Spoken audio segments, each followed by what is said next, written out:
വർക്കർമാർ അഥവാ ഗ്രാമത്തിന്റെ മാലാഖമാർ 40 ദിവസമായി ധർമ്മസമരത്തിലാണ്. ഇപ്പോൾ 2 ദിവസമായി പട്ടിണി കിടക്കുകയാണ് ആ പാവങ്ങൾ. ഗ്രാമത്തിന്റെ തുടിപ്പുകൾ എറിഞ്ഞ് പാവങ്ങൾക്ക് ആശ്രയമാകുന്ന നാടിന്റെ പ്രതീക്ഷയായ മാലാഖമാർ പട്ടിണി കിടക്കുമ്പോൾ അവരെയും പുച്ഛിച്ചു തള്ളുകയാണ് കേരളത്തിലെ ഇടത് സർക്കാർ.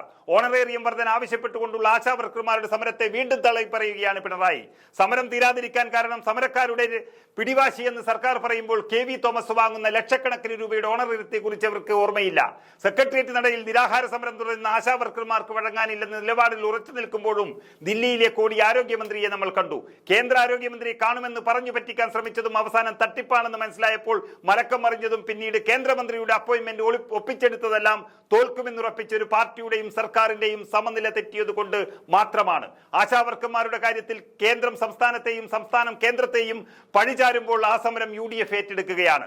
കേരളത്തിലെ മന്ത്രിക്ക് ദില്ലിയിൽ പോയി കുത്തിയിരുന്നിട്ടും കിട്ടിയില്ല എന്ന് പറഞ്ഞ അപ്പോയിന്റ്മെന്റ് ഒറ്റ ദിവസം കൊണ്ട് വാങ്ങിച്ചെടുത്ത UDF MP മാർ പിണറായി സർക്കാരിന്റെ പൊള്ളത്തരങ്ങളാണ് പൊളിച്ചെറിഞ്ഞിരിക്കുന്നത്.